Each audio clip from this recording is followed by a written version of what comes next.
All right, it's another Friday on Proline TV, and that means we're going to wrap things up in the NFL and college football. Of course, the week for both already underway.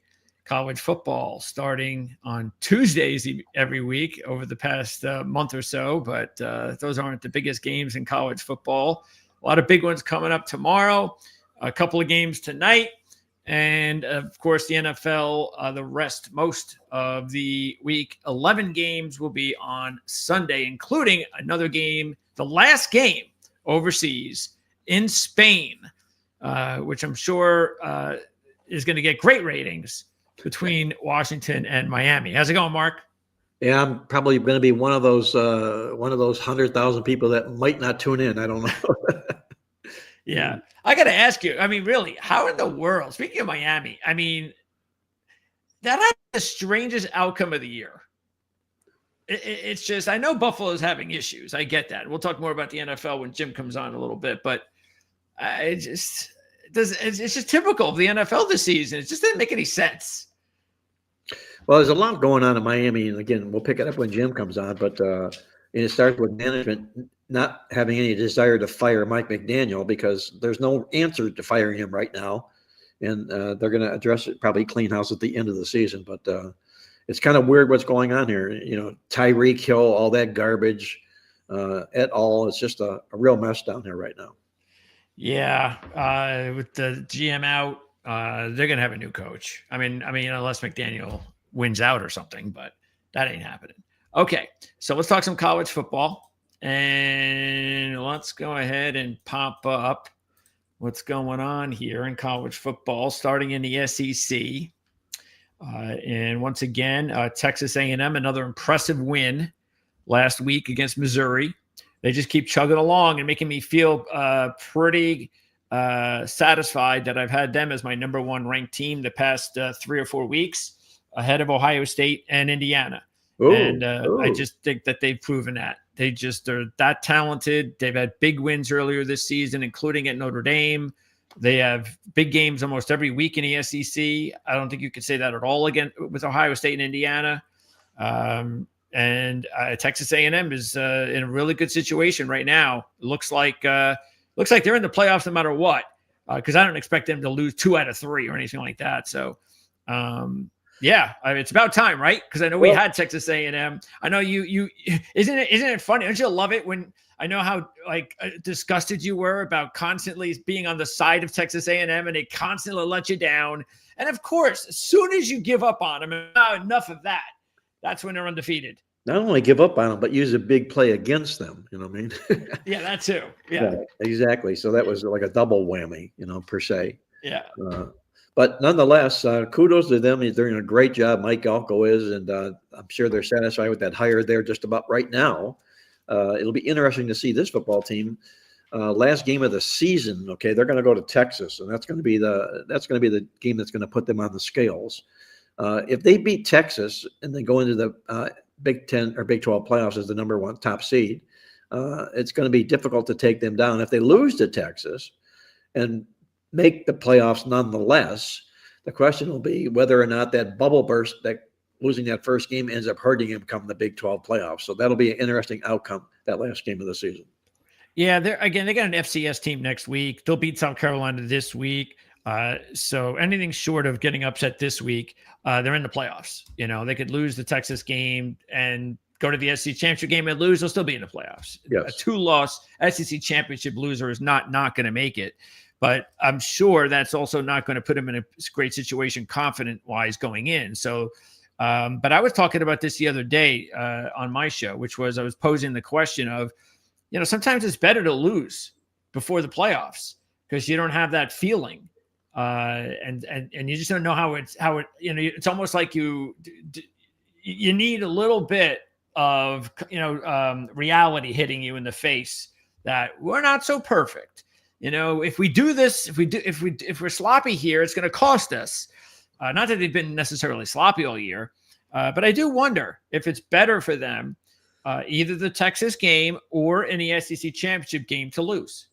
Well, psychologically, it probably is because it's like a relief valve, a steam relief valve. It takes some pressure off of them. to no longer be perfect in every game they play. As long as they know they're confident that, they can still play to that level of that undefeated football team. But I personally feel that first loss is going to come, like I mentioned, at Texas, in Austin, the last game of the football season, and we'll be interested to see how they react moving forward from there. Speaking of Texas, so they've got the game against Georgia. We got the two big games in the SEC, and so we can put the line here, and that is this is it. So these are the teams. Well, Oklahoma's they're not gonna. They have no shot for the SEC championship game. So you really have Oklahoma though against Alabama, and what's important for Oklahoma is to avoid losing so they can get to the playoffs. That's why the game against Alabama is so big for Oklahoma. For Alabama, we know it's big because of the championship scenario. And also, if Alabama, this is, again, it shows you how tough the SEC is. If Alabama loses, they now have 2 losses, meaning that they may not be able to lose again. Well, they won't be able to lose again, Greg. You can't go into those playoffs with 3 losses. Yeah, I mean, so what happened? But what happens if Alabama loses 1 game, still gets to the SEC championship game? But they're going to have to win that SEC championship game. If they don't, adios. Yeah, well, that's the thing that probably will happen. Yep. And that just shows you that it's just real tough in the SEC. Georgia against Texas. And this is it for Texas. Texas has got to beat both Georgia and Texas A&M. There's nothing else they can do. They put themselves in this position by losing to Florida. And so, and look, maybe they're playing their best football of the year, which it looks like, I guess they are. I can't say wins over Kentucky and Mississippi State in overtime are good wins, but they did have a nice, comfortable win against Vandy until giving up all those late points. But they still have to win these games now. Do you have any confidence at all that they have what it takes to beat both of those teams? Oh, for sure they do. I mean, look at their body of work. Only one time they've been out-yarded this football season. They've held 5 teams to season low yardage. Those are the characteristics of really good football teams. And that's the main reason, part of the main reason that they're undefeated. So if they can continue to play at this level. I'm talking about Texas. Oh, okay. I thought you were talking about A&M. I thought Texas. Do you think that they can? Do you see that they have what it takes to beat both Georgia on Saturday and then Texas A&M? Yes. If for no other reason, they're dogging up against Georgia on Saturday. Okay, that's the first time they're going to be an underdog this year, and they were the number 1 preseason ranked since team. week 1. They were a dog at Ohio State. Yeah, that's true. They did. They were the number 1 ranked preseason team, and now they're scrapping and clawing their way to get back in here. They do have those 2 losses. They're going to have to win out to make the playoffs, which means winning every game moving forward, beating Georgia, beating Texas A&M, and winning the Big 12 or the SEC championship. That's a pretty tall order to ask of a football team. But I think what works for them in this favor is a couple of things. Number one, I mentioned about defenses. They too have held 5 opponents to season low yards.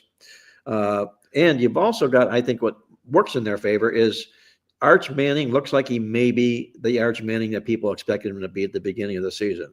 And if he ends up playing that way, they're going to be a real tough team to play, to beat. And they'll be the type of team I don't think nobody will want to play. There's a lot of talent on that football team. Yeah, Texas is 30-1 right now to win the national championship. And which makes sense because just one loss, they're done. So, but look, I mean, if you have confidence that Texas can do what Mark says, even though, again, it's going to be a pretty tall task, they are getting 30-1 because you have to think of this too. They'd have to beat Georgia. They'd have to beat Texas A&M. They probably get to the championship game. They have to beat a good team there. Then they got to beat 3 more good teams in the playoffs to win the national championship. I think I want more than 30-1 to tell you the truth. I understand what you're saying. And it goes out the window if they don't beat Georgia. Yeah, one loss. It's all over. Right. Yeah. And the other part of the scenario is they would likely play A&M again, right back in a rematch. If A&M, if A&M's undefeated and they play them and they beat them the last game of the season, it's still going to be a matchup in the Big 12 or SEC championship game again. So, a lot of things can unfold inside this conference. Alabama and Georgia both want to have their say.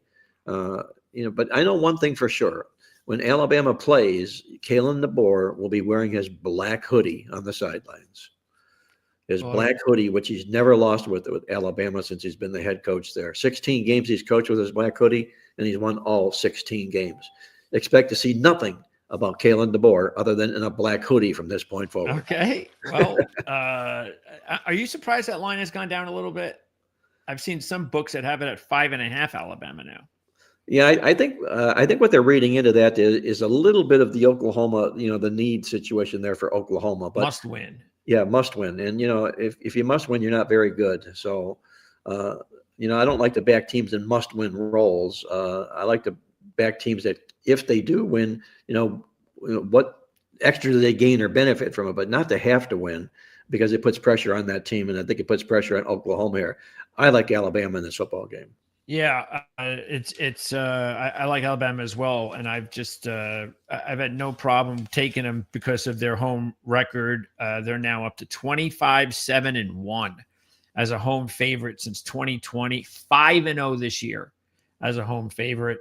It's hard to go against that, especially because we have no idea if John Mateer is finally going to break back out and be the quarterback he was before the hand injury. He's looked nothing like that player since the injury. And to me, if you're taking Oklahoma, you've got your fingers crossed, you've got your lucky charms. All you're doing is hoping that he's back to the player he was before the injury. And that's asking a lot to just hope. Well, it's looking more and more like he wasn't even the player that they thought he was supposed to be. I'm not blaming it all on the hand injury, but he was kind of erratic and spotty. I know the first time when the hand injury occurred, it was in that loss at Texas, and they had been perfect prior to that. But again, just like all these good football teams, it's all about defense with Oklahoma. Everybody they've played is a season low yardage mark, except one, and that was a second low against Tennessee in their last football game when they last played 2 weeks ago. Yeah, and Alabama is kind of one-dimensional, which is why I don't really know. Even though I like them, obviously, to be a tough championship contender, I just don't know. I mean, it's all about the passing game with them, and it's not like they have a dominating defense. They have a decent defense, good passing game, well-coached, but I just don't know if they have the whole mix of everything that you need to win a championship. As far as the Big Ten championship, it looks like we're still on a collision course for Indiana and Ohio State after Indiana survives Penn State last week. And look, it's a nice moment for Indiana and their fans. You always love games like that, but that's a bad sign for me because this has happened twice to them now. I mean, they just got by beating Iowa. They just got by beating Penn State. Those are not playoff teams. Well, what it shows is they're vulnerable, is what it really shows, right?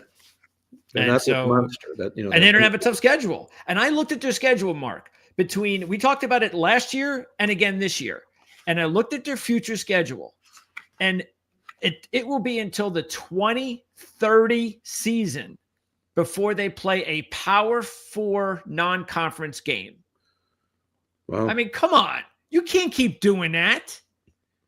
That sounds like Southeast Conference type stuff, I mean, it's terrible.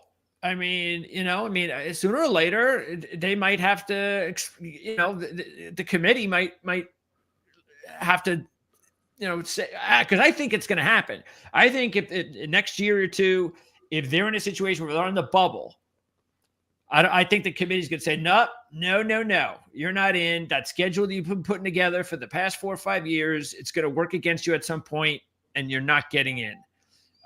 Because it's, but we'll see what will happen because Mendoza could be leaving, and it's going to be interesting to see what Cignetti can pull out of his hat this time. Will we be able to get another big time transfer quarterback or something like that to keep his run going his first couple of years in Indiana? But it's looking awfully like we're going to get to Indiana, Ohio State, unless Michigan can beat Ohio State at the end of the season, and sooner or later, that's just not going to keep happening. So, well, remember Indiana got crushed at the Horseshoe by Ohio State last year, so they'll go into that game with some extra incentive. And it was also Kirk Cignetti's team that got crushed, and he's been masterful in revenge. So these could be a lot of handicapping factors coming in Indiana's favor in that game against the Buckeyes. So we'll see how that all shakes out. And USC plays Oregon next week, and that could be a monster game with the winner, especially if it's Oregon, still in a really good position to go to the playoffs. But if USC beats Oregon, then both of those teams are going to have to sweat it out as far as the playoffs are concerned. Moving on to the ACC, and then you see we have now 5 one-loss teams. Because we have the Georgia Tech upset. We had the Virginia upset over the past couple of weeks. Pittsburgh does not play a conference game this week because they host Notre Dame. And then SMU still hanging around. Virginia Duke this week. We talked about that game on the show yesterday. You can check that out at Playbook ATS podcast. But this is wide open. I still if I had to just take one of these teams to get to the championship game, I'm still going to side with Georgia Tech. I still got to find, and keep in mind too, that Georgia Tech has one more ACC game left after their game this week against Boston College, which they should win. And that's the game against Pitt next week. So that becomes a monster game because Pitt, again, as I said, they're not playing ACC this. So next week, more than likely, the winner of the Georgia Tech Pitt game will, we know it'll be Georgia Tech, but we got to keep in mind if Pittsburgh upsets Georgia Tech, that means Pittsburgh will have 2 losses if they lose to Notre Dame. And then Pittsburgh still has to wind up hosting Miami in the last game of the season. So even if Pitt beats Georgia Tech, that doesn't guarantee they're going to go to the ACC championship game. No, it doesn't. A nice year by Nails, Narduzzi, this football season. One of the hottest teams in the country right now coming into this particular weekend. They're on a major run as it's 4 or 5 wins and covers in a row for this football program. So they're beginning to believe in themselves. But the thing that surprises me the most in the ACC this year are the 2 teams that were expected to be the best teams in the conference. They now sit in 6th and 10th place in the conference. I'm talking about Louisville and Clemson, who are playing each other tonight on Friday. It's a big game for Louisville to continue to keep moving forward. Clemson scratching and clawing just to become bowl eligible. Big, huge, disappointing year for Clemson. And I would say if you had to add an award for the most disappointing team in college football this year, it would go to the Clemson Tigers. And they're playing the game tonight, Louisville and Clemson. I kind of like Louisville on that one. I don't know if they'll drop 2 straight. But how about that? That was one of my double-digit upsets last week. And it came through with Cal winning. I just could not figure out why that line was so big, 18 or 20. I thought that, and let's remember too, Louisville was not without their number 1 running back last week, Isaac Brown. He's a big part of what makes that team tick because he's a very physical running back, and you just took him out. Now it's real tough for him. But it also just shows you the parity once again in all these conferences. You just never know what's going to happen from week to week. Right, so. Exactly. All right, and we wrap up our talk with the Big 12. Don't forget, in a few minutes, Jim Feist is going to join us to talk some NFL. And even though we have these 1-loss teams, Texas Tech, BYU, Cincinnati, Texas Tech is the only team that looks like they are destined for the playoff, for the championship game. So it doesn't look like that's going to be any different after their convincing win last week against BYU. I got to ask you, how surprised were you? And this is kind of weird when I see this. All week long, the spread's 10-10 against BYU. And then we did the show last Saturday, game day. And we get off the air, and I go ahead to check the lines. And the line had jumped up to 13. And I'm like, why? And I want to check and see if anybody was injured. What was it? Nothing. And Texas Tech goes on to win convincingly. It's almost like, well, what did they know? I mean, how did it go up 3 points in one day, and then they kind of blew them out? It's almost like somebody knew something. Like maybe BYU, something went on with BYU that BYU didn't let anybody know. Well, my best guess to that, Greg, is that was probably a major move by a syndicate, and maybe the Billy Walters syndicate, because he's famous for playing games late. Sat back, didn't touch the game early on. Sometimes he would take leads on games and then come back and go the other side. Didn't touch that game early on, so it sat stagnant most of the week. Okay. And then here it comes game day, and all of a sudden we're going to pounce. And it looks like they pounced on Saturday. in the football game. I think they saw some holes to BYU, and they thought Texas Tech's body of work this year warranted them being favored by more than 10. I think that's how that all came down. So is this your advice then, that in whether it's NFL or college, especially college, because the points can be a lot bigger and quicker. So if we're watching a college line on game day move 3 or 4 points, and we notice there's no significant injury going on, should we then jump on the team where the points are headed towards, that maybe they know something about it, or is that being too risky? Well, I don't think you jump on it because you don't know why you're jumping on it. You're jumping on it just basically because of a line move. That's probably the wrong thing to do, because you're not sure who the people were involved that made that line move. If you were for sure, you knew it was Billy Walters' group, that held some weight. If it wasn't Billy Walters' group, it could have been an oil baron Okay. from Texas Tech who decided, okay, I'm going to put $2 million on this game. Okay. All right. So, maybe it was that kind of a move too as well. We don't know. Okay.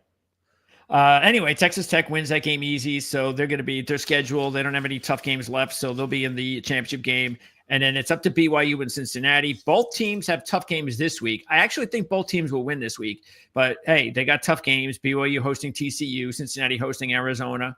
I actually like Cincinnati a lot in that game. But as far as those two teams are concerned, as long as they don't slip up and then they play each other next week, it looks like the winner of that game is in really good position to go to the championship game against Texas Tech. Well, I got to give you your due, Greg. You've been on Cincinnati all season long, and boy, oh boy, have they showed well for you. It's a football program that come back and didn't have a whole lot as far as experience goes. Got out, lost their first game to Nebraska, and it was like, oh, here we go, another mediocre year for Cincinnati. And they've done nothing but win every game since, until they went to Utah 2 weeks ago in their last game. The thing that concerns me a little bit is that in amongst those wins, in their first 4 wins, they coughed up season high yardage in 3 of those games. And I truly expected them to come back and regress from that point forward, and they haven't. So that's a tip of the hat, if you will, to Scott Satterfield and the great job that he's done with this football program. And I think you have to tip your hat to them and give them their due. There's nothing they've done wrong all football season long. I don't know if I'm completely bought in, but at some point a person's going to have to buy into them. They beat Arizona and BYU both back-to-back home games. I can guarantee you they're going to have a tough time at TCU. But still, give them the credit for all the good work that they've done thus far of this football season for the Cincinnati Bearcats. Yeah, and that's pretty much what it's. I agree. I think they're going to have to put in that kind of an effort. But like you said, last game of the season at TCU. So even Arizona State, Utah, and Houston are still in it. Utah's got the big game against Baylor. They're a heavy favorite in that one. I think Baylor's going to give them a good game. Arizona State without their quarterback the rest of the season. So I don't believe in them anymore. And Houston had that disappointing loss against Central Florida. Against who they lose to a couple of weeks ago? Oh, West Virginia. Yeah. And now they're kind of on shaky ground as well. Yeah, no excuse for a loss to West Virginia at this stage of the football season anyway. It's nice to see Rich Rod's got that team headed in the right direction so quickly, too, because they've got 4 wins. It looks like he's got himself a nice young freshman quarterback. And I suspect West Virginia will be an interesting team to look at next year. So they're at Arizona State, by the way. And they're not going to get a 6th win because they're going to close up the season with Texas Tech. Yes, that is true. Yeah, right. That ain't happening. All right. So that's our college football talk for the week. We have a condensed show. We have about another 15 or 20 minutes, and we're going to start talking some NFL now. And that means Jim Feist joins us. Hello. Mr. Feist, how are you doing? I'm doing fine. Thank you. I spoke to Andy and Victor today. We had some good conversation, posted some video podcasts and great information. Great. Yeah, those the interview that you did with Victor is already available on the channel. You can check it out if you're watching the show live. Otherwise, you could check out the video with Andy, which will be available more than likely later tonight on Friday night. So a lot more videos, great content from a variety of handicappers. And that's also something that we want to let everybody know about regarding our YouTube membership platform that you can check out. All you have to do is click the join button right there on the screen. You can find it on the homepage of our channel here at Proline TV, and you can actually find it at the bottom of every video that you're watching right now. Just click the join button, and you'll see right there that we have several tiers that arrange all sorts of different perks, but the main thing are the picks from both Mark Lawrence and Jim Feist, and then we're going to be adding Andy Iskoe and Victor King next week. So really excited about offering these membership opportunities to our viewers, guys. What's nice, Greg, is you don't have to pay for a membership. Correct? Well, I mean, you got to pay for. You don't have to pay for a subscription, but you have to you pay. Don't have to pay a subscription. Yeah. You don't have to pay to walk into Costco. Okay. No, you don't have to do that. So the memberships range. But by the way, there are free opportunities that we will be letting you know about regarding the opportunity to check out some of our memberships, like a trial basis. That is something that we're going to get into. But hey, for the bottom line is they range from $40 to $100, which is very inexpensive when you're talking about the variety of different handicapping opportunities that you're going to get in all different sports too. It's not just football. So, okay. Yeah, we have Andy, we got Victor, we got Mark and myself, and the bundle package is what, $99 a month? Yep. And does Greg jump in on the bundle package with us? I will jump on the bundle package. There Yes, I'll have things that will, be a bonus. Let's just put it that way. I'm not the professional handicapper here, but yes, I'll provide bonus content. Your record's been very good. I appreciate that. I'm afraid, Jim, though, that people are going to want to hunt Greg down for his pick on the New York Jets is what I think they're going to want to hunt him down for. Well, the thing is, he got the shirts and the hats. And yes. I do. I can't believe that he would actually wear that in public. Well, I'm a forward thinker, and I feel real. Let's put it this way: if Rich Kotite had just been hired by the New York Jets, I wouldn't have bought all of that merchandise. But I feel real confident that they have the right head coach. And it's just a matter of a couple of years, and they're going to be turned around just fine. So, well, they've been saying that for 20 years. So good. Yes, they have. But I have not purchased merchandise for the past 20 years. So. It's just true that they've not had a winning record in 16 years. Well, they've not been to the playoffs. So that's more than likely. Yeah, they've been to the postseason in 15 years. It'll be this year. That's absolutely amazing. It's terrible. Yeah. Now you know why Jet fans are the way they are. So let's talk some NFL outside the New York Jets, even though we can talk a little bit about it because there was a game last night in the AFC East. We'll just run through each division here with the 15 minutes that we have talking NFL. Patriots, another win last night to keep their winning streak alive at 8 over the Jets. Jets did as much as they could, but they're just out talented at this stage of the season. Bills are now looks like they're 2 games out. And then they've got a half game, of course, that'll be brought up on Sunday. And I believe that's going to be the game where we're going to see the most weather conditions. I don't know if you guys have noticed, but it looks like there's some weather issues in Buffalo potentially. Buffalo, Pittsburgh, and Cleveland have really poor weather, definitely. But that's throw Chicago in the mix too, I think, Jim. But nonetheless, those are the three main guys. Yes. Well, Chicago's not playing at home though. That's true. So that we can skip that one for this week. Yeah, they got 23 mile an hour winds in Cleveland. Yeah, but look at the gusts. With the gusts are in the 30s. Well, that's not about 23 is still high enough. But yes, if you want to throw in the gusts, then that's even worse. You can't kick a field goal if you get hit with one of those gusts. You can't do it. And it might rain. So probably and it's 44 only. That's not very warm. So especially when there's 30 mile an hour gusts. That'll be cold. That's cold. We have an expert. We got an expert about Cleveland right there in Mark. He lived half his life there.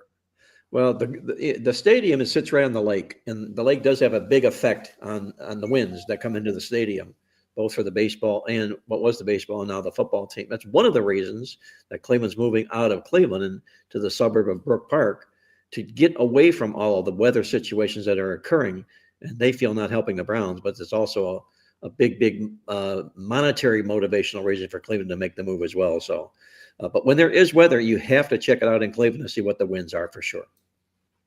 So Buffalo, likely snow showers, 17-mile-an-hour winds, and I'm sure there'll be gusts as well. And if it's 36 and snow showers, that means it's going to be downright cold.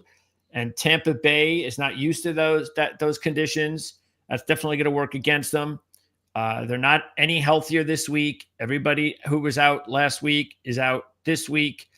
For Buffalo, they have some good news injuries and bad news injuries. So, I mean, the only good news injury is Josh Palmer coming back. Big deal, I think. But Dalton Kincaid is going to miss the game.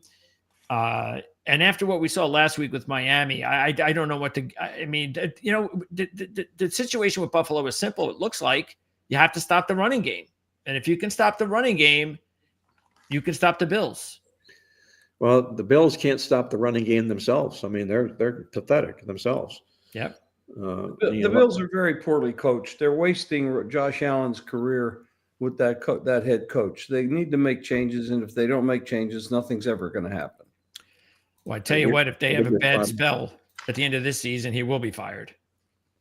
I hope so.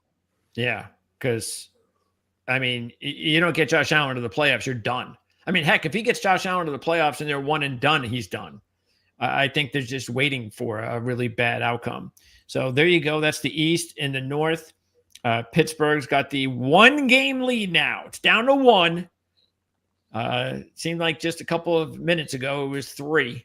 But there's a freight train coming, Greg. There's a freight train coming. And there you go. 1-game lead. Bengals have their last gasp with their matchup with Pittsburgh on Sunday. Yeah. Is it over already? Is Baltimore, we're just going to give them the division?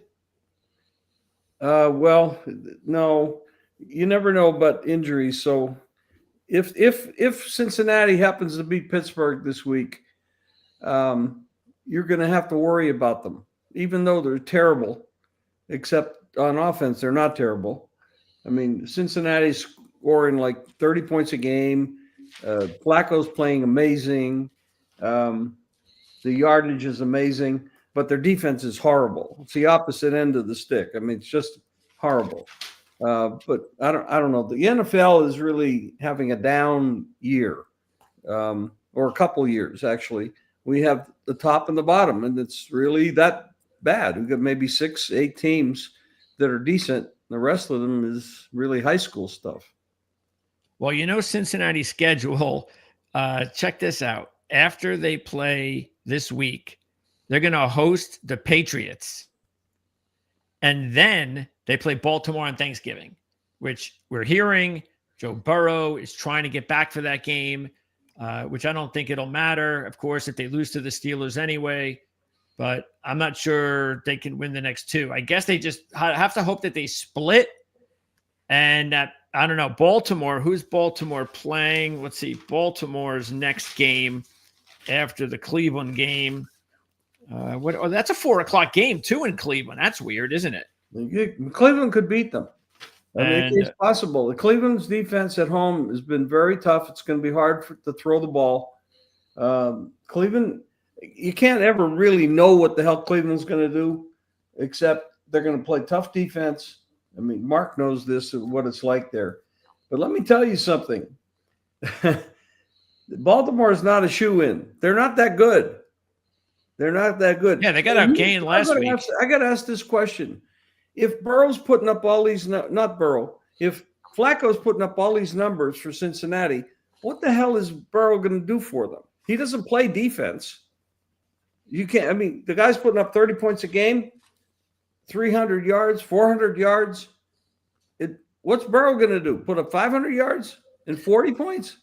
Well, that's a good coaching decision that has to be made at that point, Jim, because if they're winning with him and they're not turning the ball over, you know, why do you want to interrupt that good message that's going on right there with that football program? I think Burrow would sit for a while. They would probably send out the word that he's healing up and getting ready for the playoffs. But I don't think they make that change instantly, though. I don't believe so. Flacco's amazing. I mean, yes, he's over 40, but not every over 40 person has to go to a rocking chair. I mean, this guy's pretty damn good. Baltimore, if they have a chance to lose in the next 2 weeks, this is going to be it, because next week they host the New York Jets.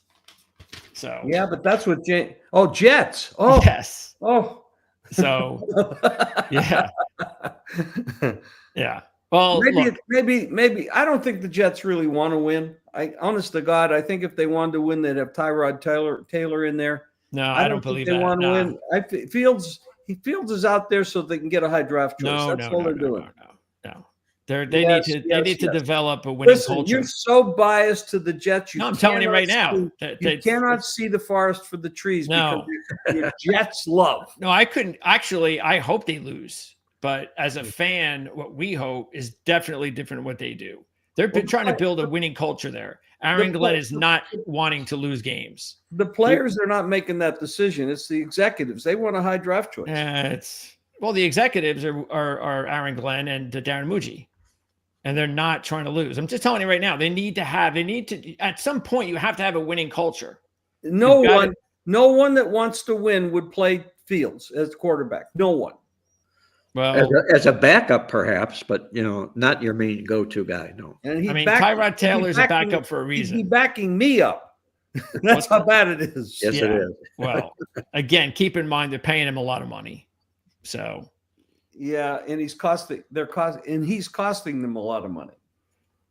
All right. So next up is the South, and it looks like it's over, especially as far as that division is concerned. There's no reason to think the Colts aren't going to win it.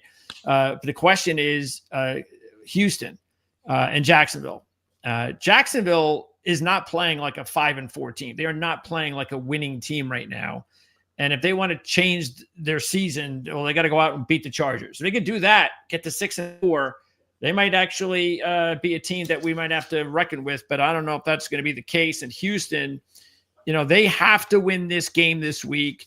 And I actually think not only do I think they will, but I actually think that they have to win this game easy, because they can't afford to go into a 4-quarter game with a terrible team, because in their next 3 games, they're going to host Buffalo on Thursday Night Football. They're going to Indianapolis, and then they're going to Kansas City. So they got to get rid of Tennessee and just get that game out of the way, because they got 3 really tough games coming up.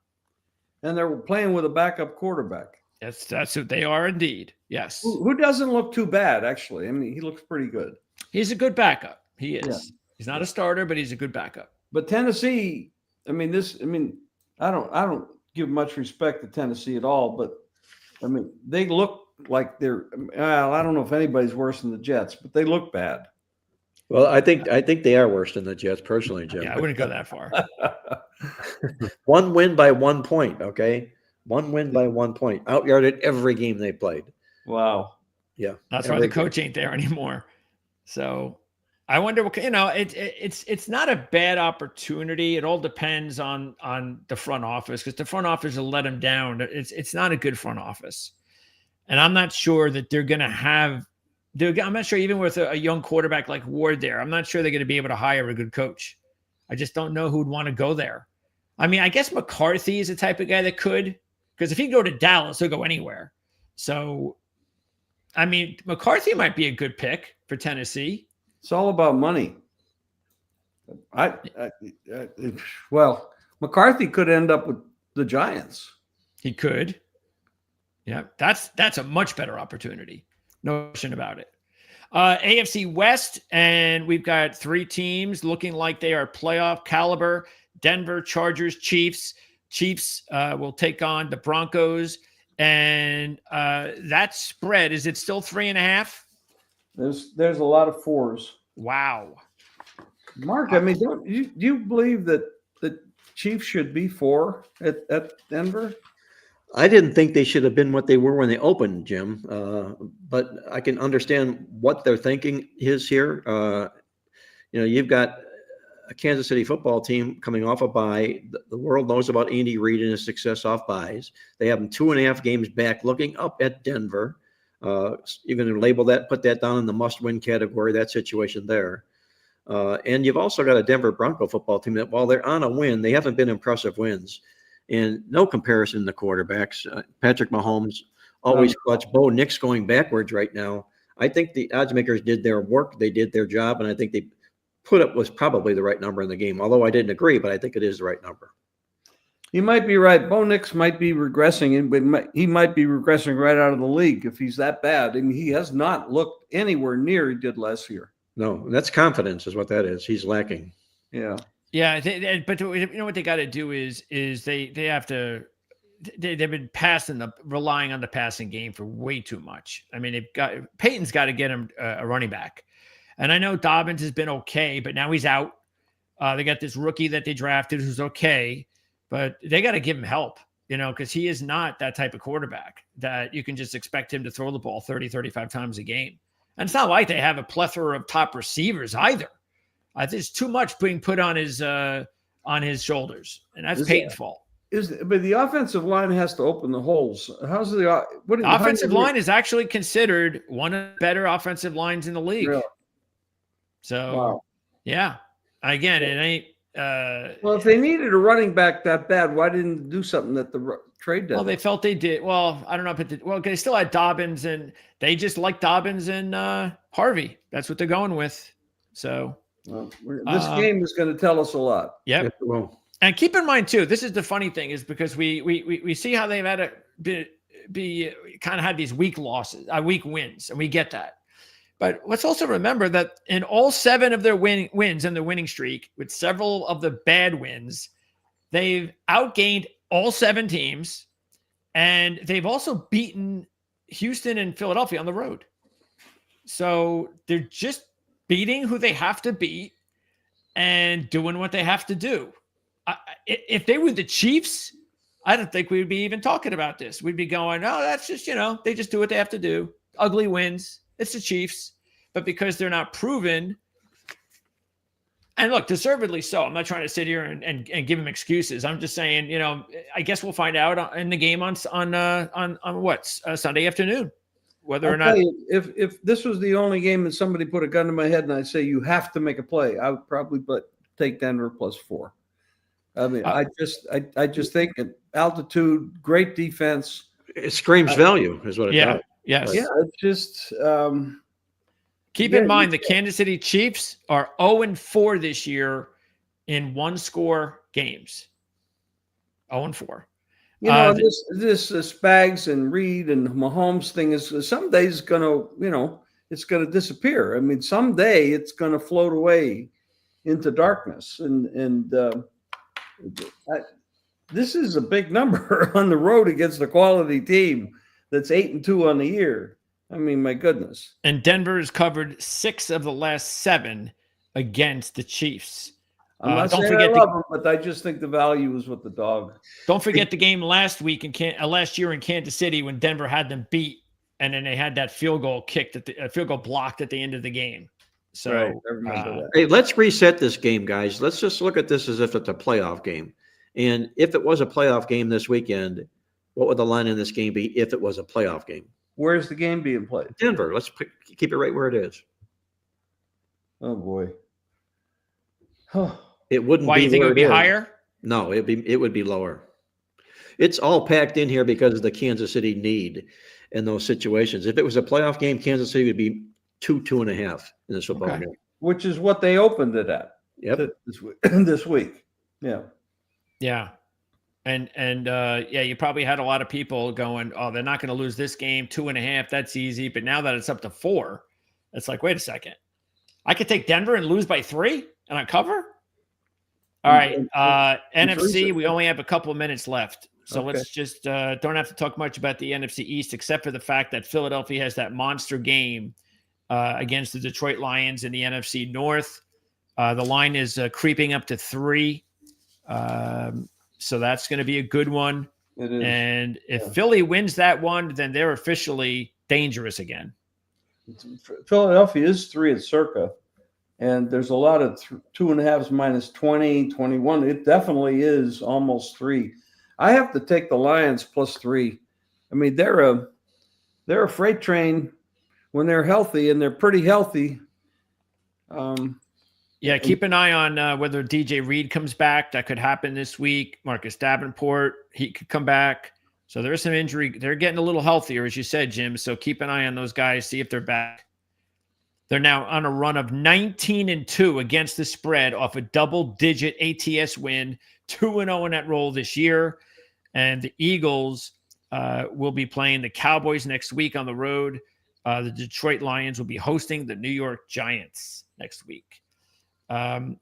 Speaking of the Giants, we'll be playing the Packers. That's a pretty big line. That's up to 7, I believe it is, with Jameis Winston getting the backup bump. The backup bump. You also have a new coach there. That's another bump. That's the double bump. I've already taken 7.5 with the Giants. Now, heaven forbid, Jameis gets it in his head that he has to throw the ball to everybody, no matter what uniform. That could happen. Because it's amazing what he's capable of doing. Green Bay, after this game, they're going to be on a 3-game NFC North trek. So all 3 of their games coming up will be against NFC teams. Actually, the Packers, NFC teams. They'll be playing Minnesota, Detroit, and Chicago in the next 3 weeks. They're 7-14 against the spread in the last 21 road games as a road favorite. What's the record again? 7-14 as a road favorite in the last 21. Realize that's 3 division games. 3 division games coming up. Yep. Wow. The South, Tampa Bay's got that game with the Bills. Carolina, big game with Atlanta. We all know Atlanta is desperate for wins, but they just really haven't had a way to beat any of these teams. They've been close against good teams, and now they're in a really desperate situation here against the Carolina Panthers. So these are bottom feeder teams. These are teams that'll step up every once in a while, but they're not good teams. Yeah, they're not going anywhere. Right. No. Atlanta will be playing the Saints and the Jets after this on the road. So they have an opportunity to get to 6-6 if they can kind of get going here. And then, of course, last but not least, you've got the matchups in the NFC West. San Francisco with Brock Purdy back at Arizona, and the Rams taking on Seattle in one of the biggest games of the season. That's huge. Mark, isn't that? I mean, that's a big game, Mark. That's as good as it gets, Jim. This football game. Yes. I mean, it's almost as if it's a playoff game, and if it was a playoff game, it would probably be for the NFC Championship. That's how great it is, The way they're playing, they look like right now in the NFC, they look like the best teams. They sure do. Now, the way I'm thinking, maybe Detroit's looking the best, like right in that mix with them.